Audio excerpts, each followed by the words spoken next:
I hadn't been to a family event in almost 2 years. Not because I didn't want to see everyone, but because seeing them meant being reminded of who I used to be, or more accurately, who they still thought I was. To them, I was always the girl who couldn't hold down a real relationship, who chose a career over kids, who lived too far away and came back too little. At least that's how my parents told the story. So when the invitation came for my cousin Jenya's engagement party, my first instinct was to ignore it. The elegant ivory card with gold lettering sat on my kitchen counter for a week before I even opened it. And when I finally did, I laughed. Not because it was funny, but because I could already imagine the comments waiting for me there.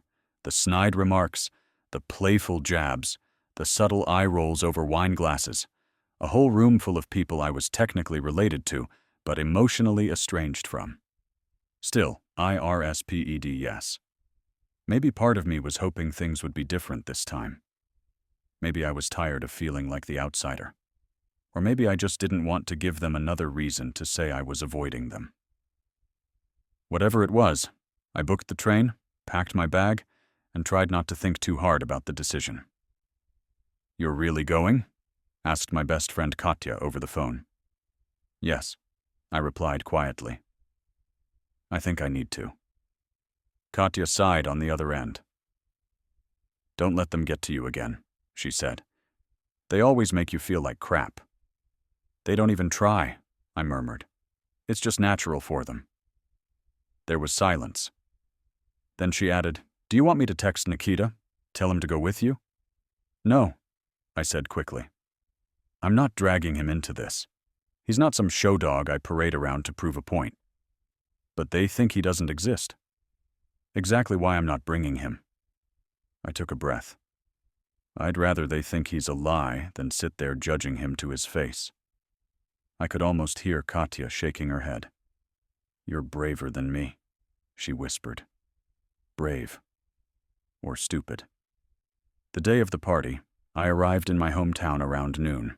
The air was thick with the late August heat. Everything looked exactly the same. Too much so. Same broken pavement outside the train station, same old cafe on the corner. Even the people walking around looked like echoes from a decade ago. My parents' house was a 15-minute walk. As I approached, my stomach tightened. Not from nerves exactly. More like a quiet, grinding anticipation. Like watching clouds gather just before a storm.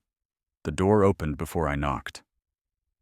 "Well, look who decided to show up," said my mother with a smirk. "Hi, Mom," I said, forcing a smile. "Your hair's darker than I remember," she remarked, scanning me. "It's the same color it's been for 3 years," I replied. "Huh? Maybe it's just the lighting," she said, and turned away. Inside, my dad was watching TV. He barely looked up. "Train on time?" he asked without emotion. "Yeah," I answered. "Smooth ride?" "Miracle," he muttered. "Those things are usually late." Nothing had changed. The party was scheduled for 6 p.m. at a fancy event hall a few blocks from the city center. Jenya's parents had gone all out. White drapes, fairy lights, champagne on arrival.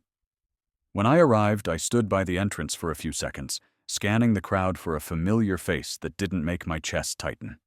People smiled, nodded, said hello. A few hugged me politely, but most quickly moved on, eyes flicking over my shoulder, checking to see if I'd brought someone. Anyone.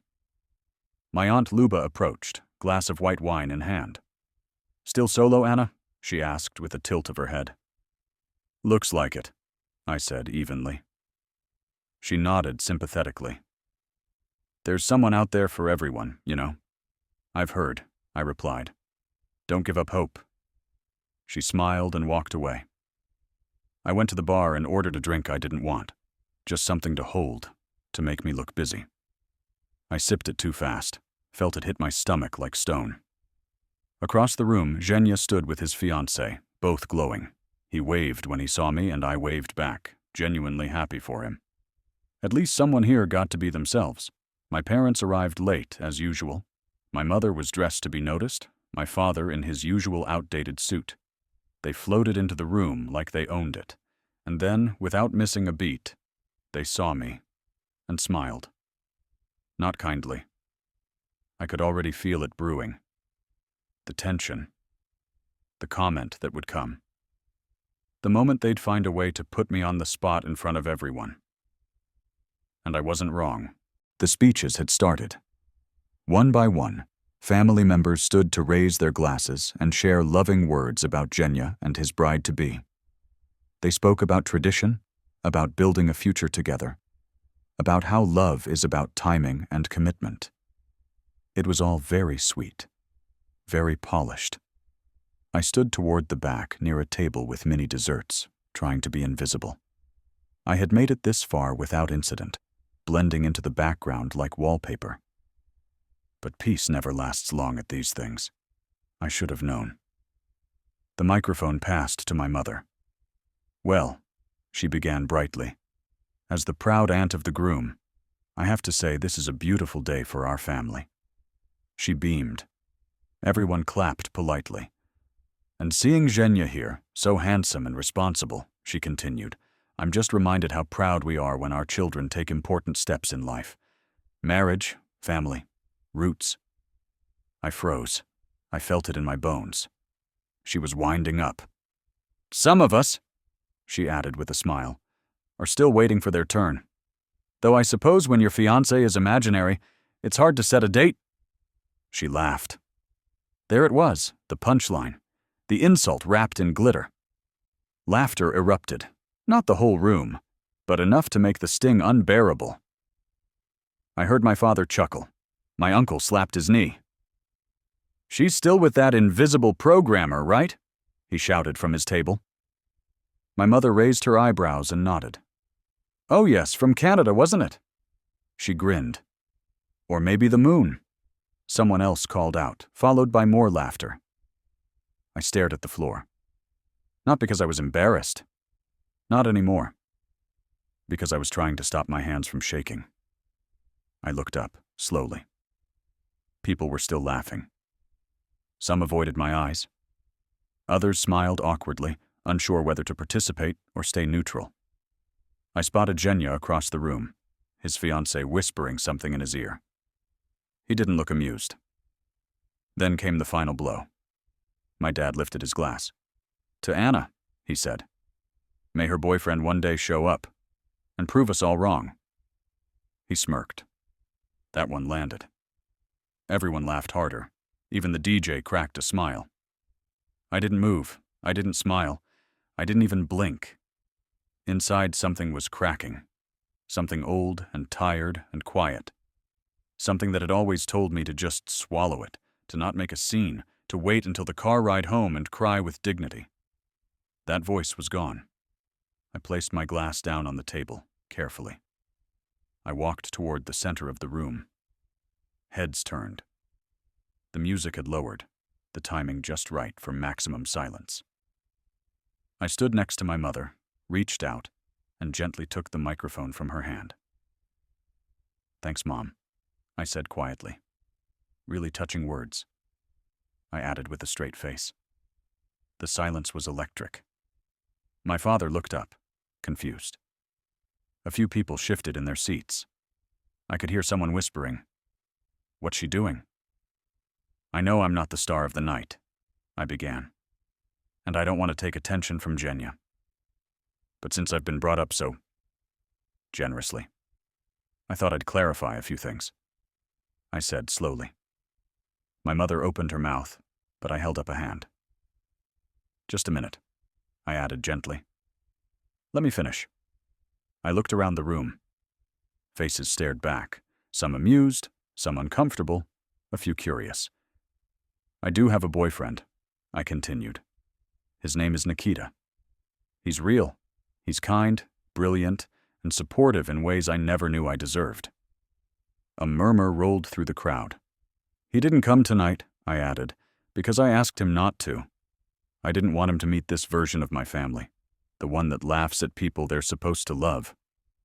A few people shifted again. Someone coughed. "I've spent years trying to be someone you'd respect," I said. "Thought if I got the right job, the right apartment, the right tone of voice, you'd finally see me. But I was wrong. You only see what fits your version of success. Someone near the front whispered, "Wow." My mother tried to interject. "Anna, maybe this isn't—" "No," I interrupted softly. "This is exactly the time." I looked over at my father. "You joke about Nikita being fake," I said, "but he's more real than the love I've ever gotten in this house." You could hear a pin drop. "I'm done pretending," I said, handing the microphone back to a stunned Zhenya. "And I'm done playing the ghost in my own family." And with that, I walked off the floor. The air outside the banquet hall was cooler than I expected. I stood on the pavement, still hearing the echo of my own words ringing in my head. It wasn't planned, not really. I hadn't rehearsed anything. But once I started speaking, it was like something that had been buried for years finally clawed its way to the surface. I didn't feel triumphant or proud. I felt raw. Like I'd peeled something off my skin that had been glued on too long. I pulled out my phone, saw a message from Nikita. "Hope it's survivable. Call if I need to bring a flamethrower," the text read. I smiled, just a little. I didn't text back right away. From behind me, the door creaked open. Footsteps approached. "You really did that," came Zhenya's voice. I turned. He looked unsure, but not angry. "I didn't mean to take the spotlight," I said. "You didn't?" He shook his head. "They've had it long enough." We stood in silence for a beat. Cars passed by on the street. Somewhere a dog barked. "She's furious," he added. "I figured," I replied. "She said you embarrassed her." "Funny. She's been doing that to me for 20 years, I said quietly. He didn't argue. "She'll never admit she was wrong," he said after a pause. "She doesn't have to," I shrugged. "I'm not waiting anymore." Zhenya gave a small, sad nod. "You know, when we were kids, I used to think you were the brave one." "I was just louder," I said with a bitter laugh. "Brave didn't come until today." I watched him walk back inside, his shoulders a little lower than when he'd left. I sat on the edge of a concrete planter, opened my phone again, and called Katya. "Holy shit," she said the second she picked up. "You actually did it?" "I did," I whispered. "Tell me everything." I started from the top. Every word I said, every expression I saw, every breath between lines. "I think I scared them," I said. "Good," she said firmly. "They should be scared. They should be terrified of what it looks like when you stop asking for permission to exist." They laughed, I added. They really thought it was a joke, that I was a joke. "Because it was easier than facing the fact they've been cruel," she snapped. "You were never the problem. They just didn't want to love someone who didn't fit their version of acceptable." There was a pause. "Do you want to come home?" she asked gently. "I'll make tea. We'll watch trash TV and scream into pillows." I smiled. "Not yet," I said. "I think I need to finish this." Back inside, the party had dimmed slightly. People were eating cake. The DJ was trying to revive the dance floor with mid-2000s pop. I slipped in unnoticed and went straight to the bathroom. I locked myself in the stall, stared at my reflection in the mirror. I looked alive. Tired, yes, but more present than I had in years. I wasn't planning to speak to my parents again that night. But fate, of course, has its own script. I was on my way out, coat in hand, when I saw my father standing near the door, drink in hand, jaw set. "So," he began as I passed. "That was quite the performance," he said dryly. I stopped, turned. "It wasn't a performance," I replied calmly. "It was a reaction." He took a sip of his whiskey, not meeting my eyes. "Could have handled it better," he muttered. "So could you," I said. "Years ago." His mouth twitched. A flicker of emotion passed across his face. Regret? Annoyance? I couldn't tell anymore. "You've always been dramatic," he said finally. "Even as a kid." I learned it from you, I answered. He didn't respond. I'm not asking for anything, I continued.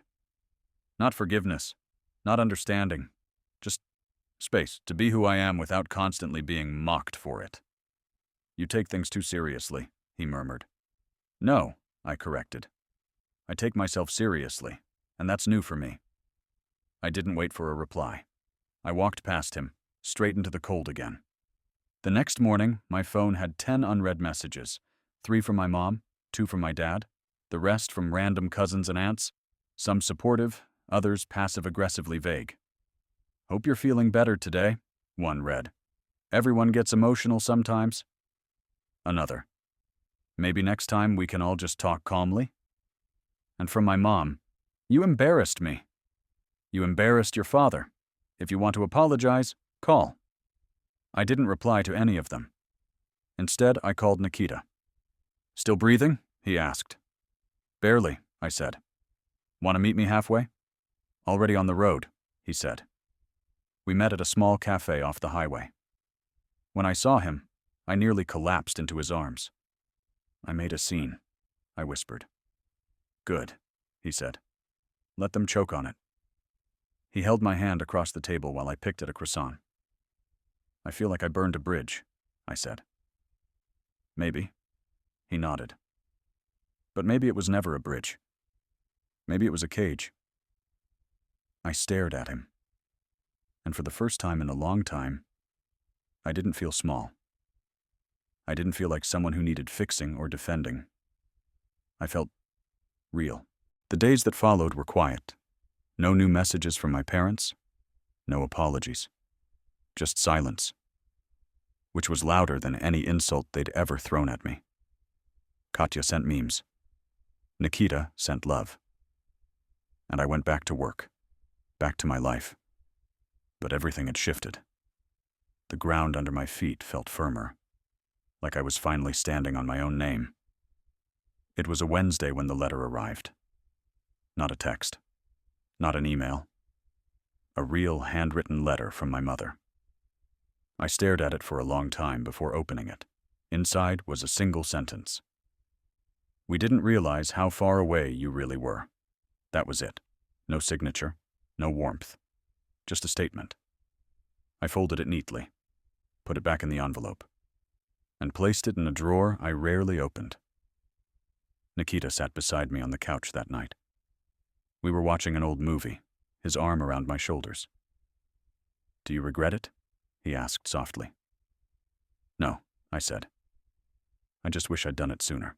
It was 2 weeks later when the silence broke. A family group chat I had long since muted suddenly lit up with a dozen messages. I opened it out of morbid curiosity, expecting the usual.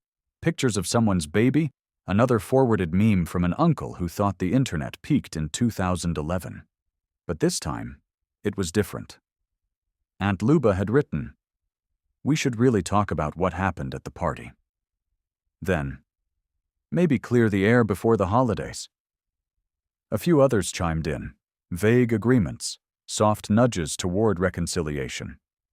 Then, of course, my mother. She needs to be the one to apologize, she wrote.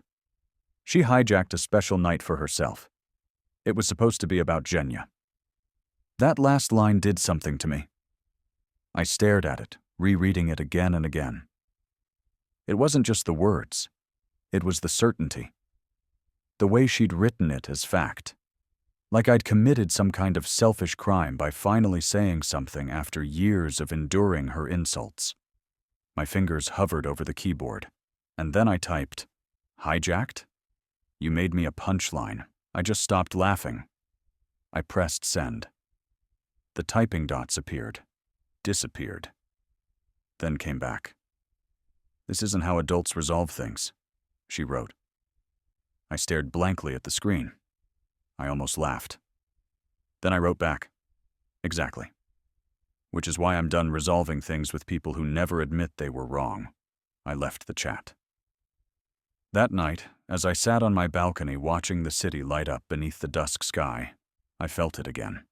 That strange new peace. And then, almost like a final punctuation to this whole chapter, Nikita called. "Come downstairs." he said. What? Why? I asked, confused. Because I'm standing outside your building, he replied. I ran. There he was, leaning against his car, holding a paper bag. Surprise dinner, he smiled. And maybe a weekend escape. You in? I thought you had work, I said. I do, he nodded. But I also have you. And you just survived a family civil war. That deserves sushi. I laughed and hugged him tightly. Maybe a little too tightly.